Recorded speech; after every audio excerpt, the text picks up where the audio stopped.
대한민국 청춘들의 목소리를 듣는 2018 대한민국 열린토론대회 예선전과 본선전이 개최됐습니다.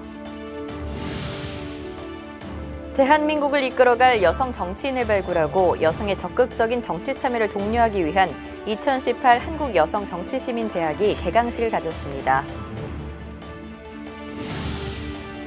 민주정치 리더를 양성하는 제11기 민주시민정치아카데미가 6개월의 대장전 끝에 수료식을 맞이했습니다.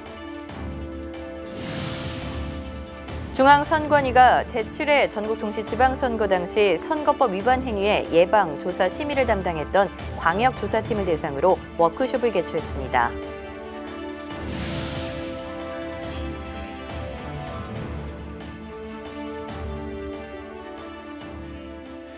시청자 여러분 안녕하십니까? 한국선거방송 뉴스입니다. 대한민국 청춘들의 목소리를 듣는 자리죠. 2018 대한민국 열린토론대회 예선전과 본선전이 치러졌습니다. 대학생부 96개 팀, 그리고 지역 예선을 거치고 올라온 고등학생부 32개 팀이 한시도 눈을 뗄 수 없을 정도로 열띤 토론을 벌였다고 합니다. 뜨거웠던 2018 대한민국 열린토론대회 예선, 본선 현장 영상으로 확인하시죠. 단호한 목소리로 자신의 주장을 조리 있게 이야기하고 상대편도 이에 주저하지 않고 반대 의견을 펼칩니다. 대한민국 청춘들의 소신 있는 이야기를 듣는 2018 대한민국 열린토론대회의 예선 본선전이 개최되었습니다. 청춘 대한민국을 토론하다라는 주제로 열린 이번 토론대회는 대학생부 96개 팀, 고등학생부 32개 팀이 참여해 그 어느 때보다 치열한 경쟁을 벌였습니다. 결승전에 진출한 팀은 각 2팀뿐.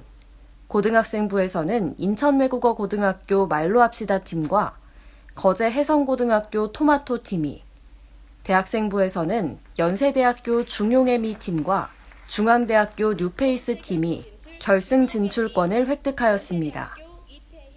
다양한 분들 많이 뵙고 또 토론하면서 좀 배운다 많이 이런 느낌으로 임했습니다. 너무 당연하게 생각했던 것들에 대해서 다양한 시각으로 이것들을 접근할 수 있었고 또 대안을 저희가 생각하지 못했던 것들을 다른 팀에서 많이 대안을 제시해 주시는 걸 보면서 이게 토론을 하는 의미가 여기에 있구나 이런 생각들을 많이 하게 됐습니다. 2005년부터 매년 전국 대학생 토론대회를 개최해오던 중앙선거방송토론위원회는 지난해 전국 고등학생 토론대회를 신설, 올해에는 2018 대한민국 열린토론대회로 명칭을 변경해 그 규모를 확대해 토론대회를 실시했습니다. 중앙선거방송토론위원회는 이번 토론대회를 통해 미래 대한민국을 이끌어갈 주역들이 토론을 통해 균형 잡힌 사고를 습득하고 토론 문화 활성화와 민주주의 발전에 기여하는 계기가 되길 기대한다고 밝혔습니다.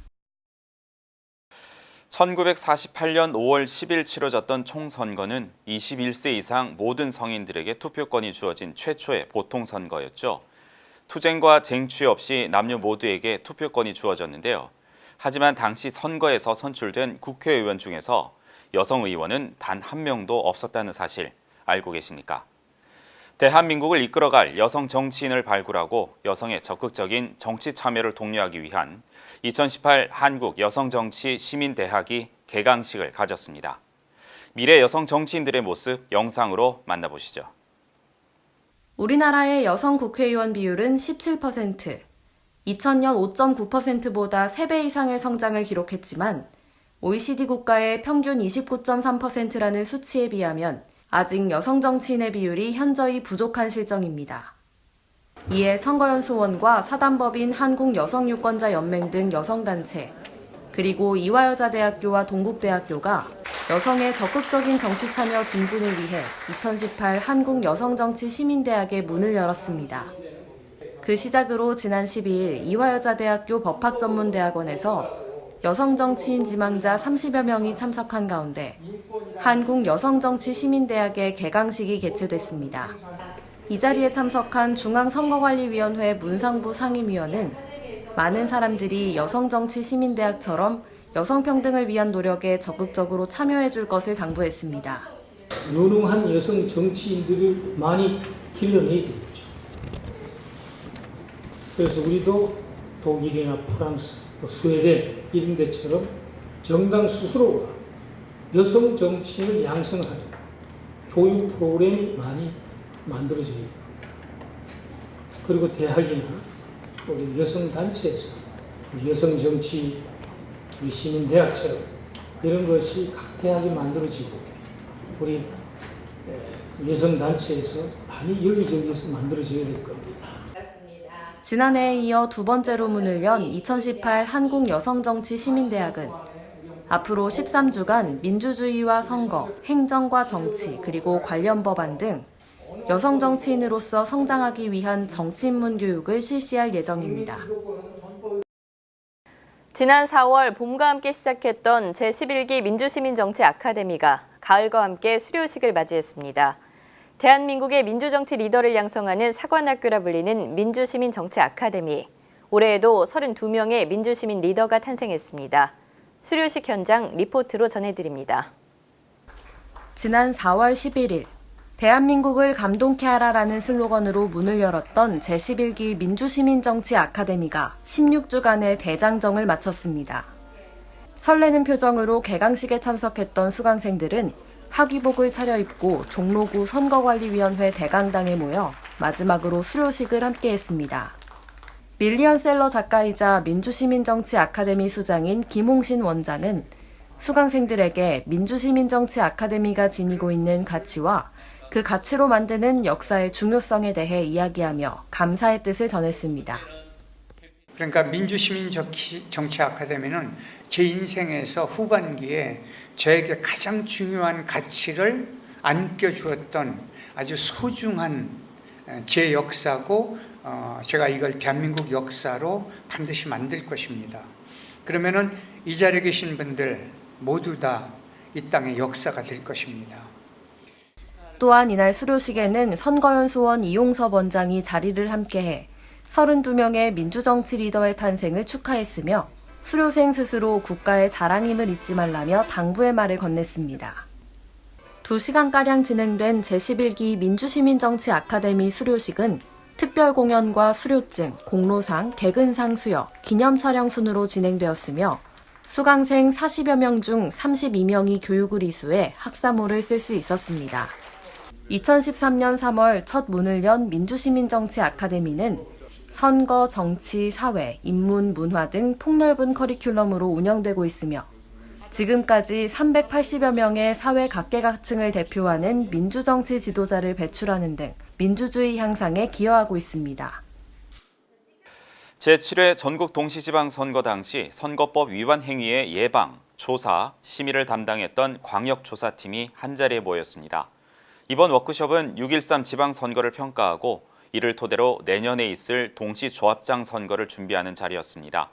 광역조사팀의 워크숍 현장 리포트로 확인하시죠. 공직선거에서 선거비용, 정치자금의 부정행위 등 위법행위에 대해 예방, 조사, 단속, 평가 등의 역할을 수행하고 있는 전국 17개 시도 선관위의 광역조사팀 직원 130여 명이 한자리에 모였습니다. 지난 6월 13일에 실시했던 제7회 전국동시 지방선거에서의 광역조사팀의 활동과 역할을 되돌아보고 이를 토대로 내년 3월에 실시 예정인 제2회 전국동시 조합장 선거의 철저한 선거 관리를 위한 대응 방안을 모색하기 위해서입니다. 11일부터 12일까지 1박 2일간 진행된 이번 워크숍은 지방선거에 대한 평가와 더불어 사이버 선거범죄 대응 현황 및 과제, 선거 여론조사와 관련된 강의 등이 진행되었으며 이튿날에는 동시조합장 선거의 운영 방안을 모색하는 심층 토의도 진행되었습니다. 한편 중앙선관위는 내년 3월 13일에 실시하는 제2회 전국동시조합선거를 깨끗하고 공정하게 관리할 수 있도록 최선의 노력을 다할 것이며 이번 워크숍이 중앙 및 시도 간의 벽을 허무는 소통의 장이 되었기를 희망한다고 밝혔습니다. 나날이 진화하는 디지털 선거 범죄에 대해 적극적으로 대응하기 위해 국립과학수사연구원에서 실시하는 제2기 디지털 인증 서비스 실습 교육에 중앙선관위가 참여했습니다. 지난 12일과 13일 이틀간 진행된 이번 교육은 각 기관 디지털 인증 서비스 담당자 30여 명을 대상으로 디지털 증거물 및 디지털 포렌식 개론 등 직무 교육과 디지털 인증 시스템 실습 교과 수업으로 진행됐습니다.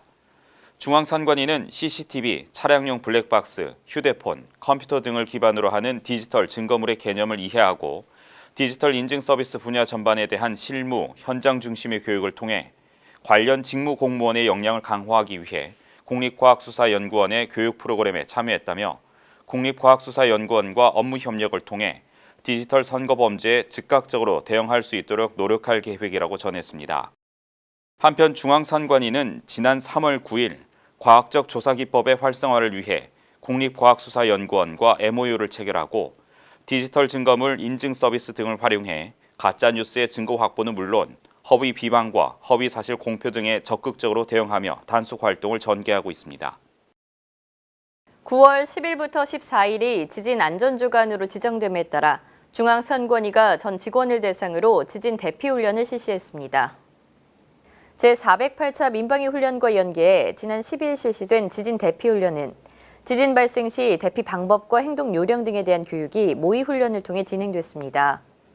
한편 지진이 발생했을 때에는 탁자나 책상 아래로 몸을 피해 진동이 멈출 때까지 기다렸다가 진동이 멈추면 가스와 전기를 차단하고 문을 열어 출구를 확보한 후 계단 등을 통해 운동장이나 공원 등 넓은 장소로 대피해야 합니다.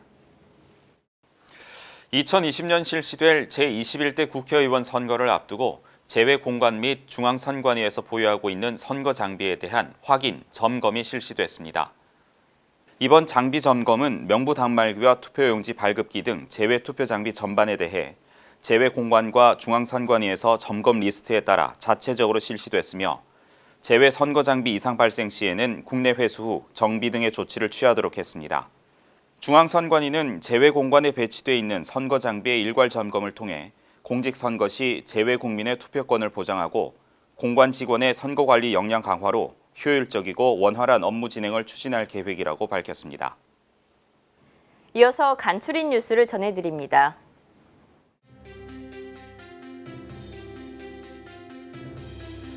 중앙선관위가 추석을 맞아 명절 인사 명목으로 선거 구민에게 금품을 제공하는 등의 불법 행위에 대해 전국적으로 특별 예방, 단속 활동에 돌입합니다. 정당, 국회의원, 지방의원, 지방자치단체장, 조합장 선거를 포함한 입후보 예정자와 조합 임직원 등이 법을 몰라 위반하는 일이 없도록 방문 면담, 서면, SNS 등의 방법으로 위반 사례 예시 안내 등의 예방 활동에 주력할 방침이며 위법 행위 적발 시에는 고발 등 엄중 조치하고 과열 우려 지역에 대해서는 시도 광역조사팀과 공정선거지원단 등 단속 역량을 총동원해 대처할 방침입니다. 내년 3월 13일에 실시되는 조합장 선거의 기부행위 제한 기간이 공공단체 등 위탁 선거에 관한 법률 제8조 및 제34조에 따라 9월 21일부터 시작됩니다.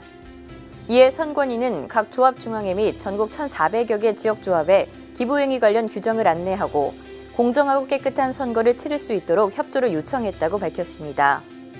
이와 함께 중앙선관위는 이번 조합장 선거의 선거법 위반 신고 포상금을 종전 1억 원에서 최대 3억 원으로 상향 지급할 계획이라며 선거법 위반 행위를 발견하면 관할 구시군 선관위로 신고해 줄 것을 당부했습니다.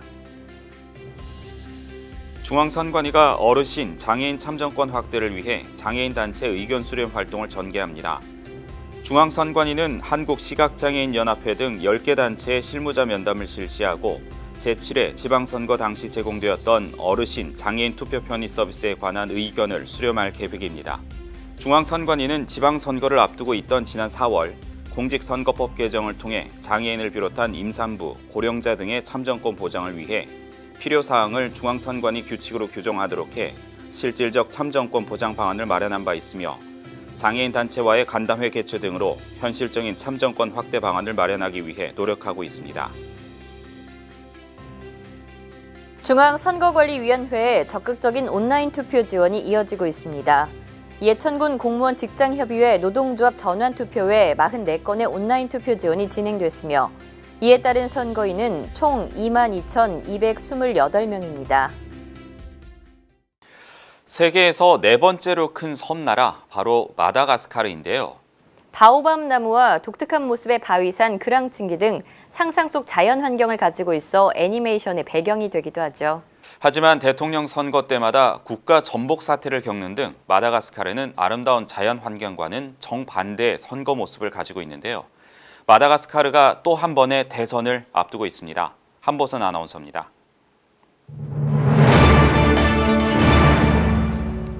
할리우드 애니메이션 영화로 더 유명한 아프리카 동남부의 아름다운 섬나라 마다가스카르. 신비롭고 평화로운 섬이라는 이미지와는 달리 국민들의 삶은 지긋지긋한 가난과 정치적 위기로 힘든 상황이라고 합니다. 특히 오는 11월 7일 대통령 선거를 앞두고 전현직 대통령들이 출마 선언을 하면서 또 다른 위기와 폭력 사태가 우려된다고 하는데요. 대통령 자리를 향한 마다가스카르 정치인들의 권력 다툼. 오늘 선거 토픽에서는 마다가스카르 대통령 선거를 미리 만나보겠습니다. 프랑스 식민지였다가 1960년 6월 26일 독립한 마다가스카르는 1975년 2월 군사혁명위가 집권하고 그 중심이었던 라치라카는 1976년 1월 취임 후 1989년 3선에 성공했습니다. 하지만 1990년 5월 쿠데타와 연이은 반정부 시위로 인해 민주화 요구를 수용하면서 라치라카는 잠시 대통령직에서 물러났지만 1997년 2월 다시 대통령에 당선됐는데요. 그러나 2002년 요구르트 장사로 시작해 굴지의 기업을 일군 마르크 라발로마나나에게 투표에서 패하며 결국 정권을 내어주고 말았습니다. 라치라카 측의 대선 불복 운동을 정면 돌파했던 라발로마나나도 명예롭게 퇴진하진 못했는데요. 2009년 당시 34세 정치신인 안드리 라조엘리나가 군부를 등에 업고 쿠데타를 일으켜 정권을 장악했기 때문입니다. 2014년엔 라조엘리나 집권 시절 재무부 장관을 역임했던 헤리 라자오나리 만피아니나가 당선됐지만 정권을 연장하겠다는 욕심으로 선거 날짜를 연기하는 무리수를 범하다가 두 번의 탄핵 위기를 겪기도 했는데요. 이런 우여곡절을 겪으며 11월 7일 대통령 선거를 앞두고 있는 마다가스카르에는 전현직 대통령들이 출마하며 또다시 정치적 위기와 폭력 사태가 우려되고 있습니다. 특히 쿠데타로 정권을 이양할 수밖에 없었던 라발로마나나와 쿠데타가 아닌 투표로 당선돼 정통성을 찾겠다는 라조엘리나, 그리고 현직 대통령인 라자오나리 만피아니나 사이의 3자 대결로 갈 것이란 전망입니다. 지난 7월 이런 상황을 풍자하며 정치인을 조롱하는 랩을 선보인 마다가스카르의 유명 코미디언 라모라 파보리의 5분짜리 영상은 엄청난 화제가 되기도 했으며 언론 매체들도 마다가스카르의 대선 분위기를 전하고 있습니다. 비영리 온라인 국제뉴스 매체인 글로벌 보이스는 마다가스카르는 대선을 치를 때마다 정치적 위기로 나라가 출렁였고 경제 역시 발전은커녕 후퇴를 거듭했다며 11월 대선은 또 다른 위기와 폭풍을 몰고 올 것이라고 내다봤으며 아프리카 종합 언론 포털 올아프리카닷컴도 이번 대선의 가장 큰 도전은 폭력을 배제한 채 평화 선거로 치러질 수 있는지 여부라며 분위기를 전했습니다. 마다가스카르 국민들은 이러한 혼란 속에서도 마다가스카르의 최대 과제인 빈곤 문제를 해결해줄 대통령이 당선되기를 기대하고 있습니다. 한국 정부는 마다가스카르의 대통령 선거가 잘 치러질 수 있도록 무상원조 사업의 일환으로 10만 달러를 지원하기로 했는데요. 국민의 92%가 절대적 빈곤 속에서 하루하루를 견디며 살아가고 있는 마다가스카르가 11월 7일 제대로 된 선거를 치르고 민주주의의 봄을 맞이할 것인지 조금 더 지켜봐야 할 것 같습니다. 선거 역사와 민주주의의 발자취를 따라가보는 역사 속 그날입니다. 9월 둘째 주 역사 속 그날로 이명원 아나운서와 함께 떠나보시죠. 최근 전 세계적인 화두는 양성평등. 현재 여성의 권익이 많이 보장되어 있고 누구나 동일하게 선거권을 갖고 있지만 여성들의 참정권 부여 역사는 그리 길지 않습니다. 대다수 국가들이 2차 세계대전 이후 여성에게 선거권과 피선거권을 부여했지만 뉴질랜드는 이보다 반세기 정도 앞선 1893년 세계 최초로 여성의 참정권을 보장했는데요. 뉴질랜드가 세계 최초로 여성에게 참정권을 부여한 역사 속 그날 1893년 9월 19일로 지금 함께 가보시죠. 뉴질랜드가 세계 최초로 여성 참정권을 부여하게 된 역사의 중심엔 여성 참정권 운동을 이끈 지도자 케이트 shepherd가 있었습니다. 영국 리버풀 출신의 케이트 shepherd는 뉴질랜드로 이주하면서 1885년 기독교 정신을 바탕으로 한 뉴질랜드 여성 절제회를 조직하고 알코올과 이혼, 각종 성적 억압과 착취 등 사회에 만연한 불평등 문제를 여성적인 관점에서 풀어나가는데요. 모든 종류의 차별, 즉 인종, 계급, 신념과 성별에 따른 차별은 비인간적이며 반드시 극복되어야 한다는 주장을 내세우던 그녀에게 여성들의 투표권 부재는 눈에 보이는 큰 차별이었습니다.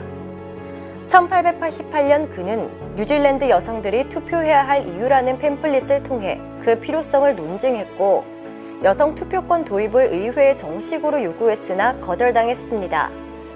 1891년 9,000명의 서명이 담긴 청원서를 제출했으나 역시 의회는 받아들이지 않았고 1892년 2만여 명의 서명을 받은 청원이 제출됐을 때 하원은 여성의 참정권을 인정했으나 상원은 이를 거부했는데요.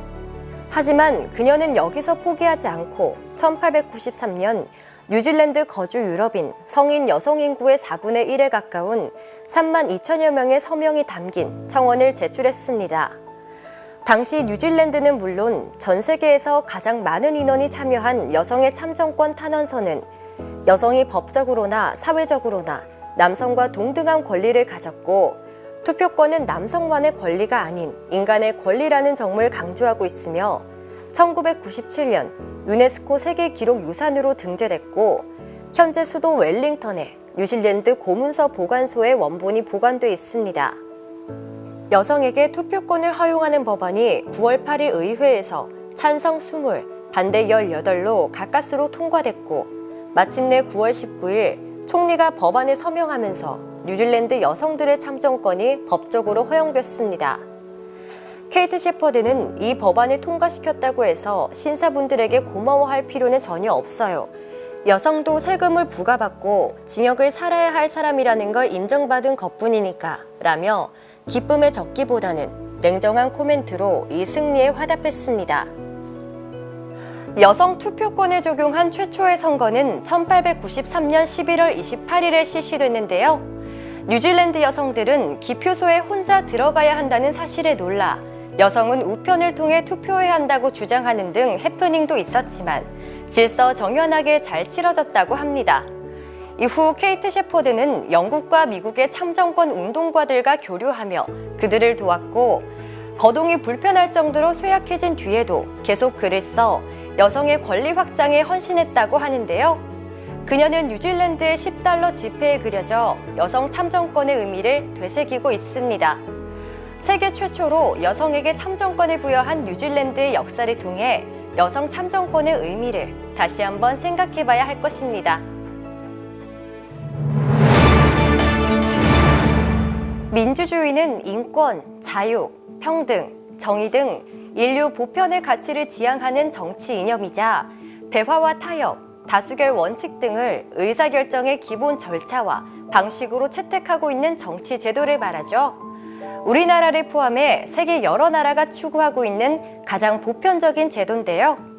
이런 민주주의의 참뜻을 기리기 위해 유엔은 2007년 9월 15일 세계 민주주의의 날을 지정하고 매년 기념하고 있습니다. 세계 민주주의의 날이 지정됐던 역사 속 그날, 2007년 9월 15일로 함께 가보시죠. 세계 민주주의의 날 지정은 1997년으로 거슬러 올라갑니다. 1889년 국제중재를 위한 국제의원회의로 창립한 국제의원연맹, 즉 IPU는 1997년 98차 총회에서 민주주의의 날 제정을 의결하고 IPU 차원에서 기념해 왔는데요. 이후 IPU가 유엔에 공식으로 제정을 제안하면서 반기문 전 유엔 사무총장이 취임 첫 해인 2007년 세계 민주주의의 날을 지정했고 현재 IPU 162개 회원국 중 100개국이 의회에서 기념 행사를 개최하고 있습니다. 우리나라는 2009년 제2회 세계 민주주의의 날의 IPU 집행위원인 진영 의원의 제안으로 김영호 국회의장이 세계 민주주의의 날 기념사를 발표했고 2010년에도 박희태 국회의장 담화문을 국회의장 홈페이지에 게재하는 등 의장 성명만을 발표해 왔는데요. 이후 2015년 세계 민주주의의 날 지정 선포 8년 만에 우리나라 국회에서 처음으로 기념식이 열렸습니다. 기념식의 주최자인 진영 의원은 세계인이 함께 자국의 민주주의 현실을 되돌아보는 뜻깊은 날이라며 기념식이 바람직한 대한민국 민주주의의 미래를 만들어가는데 도움이 됐으면 좋겠다고 했고, 반기문 당시 유엔 사무총장은 정부와 시민사회가 공통된 목표를 향해 함께 일하는 것이 세계에서 가장 활기차고 안정적인 민주주의라고 강조하기도 했습니다. 유엔은 세계 민주주의의 날을 맞아 2009년 민주주의와 정치적 관용, 2010년 정치적 책임성, 2011년 시민은 그들의 의회에 무엇을 기대하는가 등 해마다 특별한 주제를 성정하여 사무총장 명의의 성명을 발표하고 전 세계가 민주주의를 향해 나아가기 위한 당면 과제를 밝히고 있는데요. 2018년 9월 15일 세계 민주주의의 날을 맞아 유엔이 발표한 주제는 긴장된 민주주의, 변화하는 세계를 위한 솔루션으로 그 어느 때보다 더 큰 긴장을 보이고 있는 민주주의의 현실을 되짚어보고 민주주의를 활성화할 방법에 대해 전 세계적으로 함께 고민할 것을 권고하고 있습니다. 유엔과 함께 RPU도 해마다 의장 성명을 발표하고 각국의 의회가 민주주의 핵심 기관으로서 그 책임을 다할 것을 강조하고 있는데요. 민주주의는 국가와 국민이 스스로 지키고자 할 때 지켜질 수 있는 것입니다. 세계 민주주의의 날을 통해 민주주의의 참뜻을 기리고 많은 사건과 역사를 통해 오늘날의 민주주의가 자리 잡은 현재의 우리 모습과 바람직한 민주주의의 미래상에 대해 생각해보는 시간을 가져보시길 바랍니다. 중앙선관위에서 알려드리는 주요 소식입니다. 시진핑과 장쩌민, 후진타오 등 중국 대표 지도자들의 책사를 역임했던 왕후닝을 직접 조명하는 프로그램이 방송됩니다. 시대를 움직이고 역사에 영향력을 끼친 위대한 리더를 발굴해 스토리텔링으로 풀어내는 토크멘터리 프로그램 1%만 아는 리더들의 이야기 시크릿은 정치 역사학자, 인문학자 등이 패널로 출연해 전문 진행자와 함께 왕후닝 인물 탐구, 그의 외교 전략과 정치 정책 등을 이야기를 통해 살펴볼 예정입니다. 우리 사회 대표 선출의 중요성을 인식하고 시대를 읽는 눈과 건강한 리더십을 배우는 지식 프로그램 1%만 아는 리더들의 이야기 시크릿은 9월 20일 오전 8시에 방영될 예정이오니 시청자 여러분의 많은 관심 바랍니다. 대한민국 미래 유권자가 생각하는 민주시민은 어떤 모습일까요? 경기도 선거관리위원회가 도내 중학생을 대상으로 진로 탐색의 기회를 제공하고 민주시민의 가치관을 함양하기 위해 민주시민 꿈으로 그리다 경연대회를 개최합니다. 경연대회에 참여하고 싶은 중학생은 꿈에 대한 구체적인 실천 계획, 그리고 직업을 가진 사회 구성원으로서 가져야 할 민주시민의 역할과 자세에 대해 경기도 선관위 홈페이지에서 서식을 다운로드해 작성 후 이메일 또는 우편으로 제출하면 됩니다.